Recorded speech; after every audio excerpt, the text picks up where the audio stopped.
down. We can just work that just a little bit more.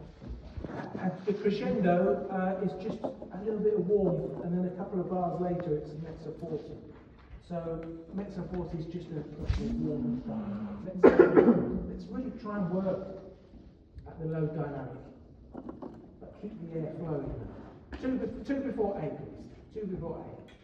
1, 2, 3.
When you're playing the second unit, we just did a little bit more there before D in those little duets.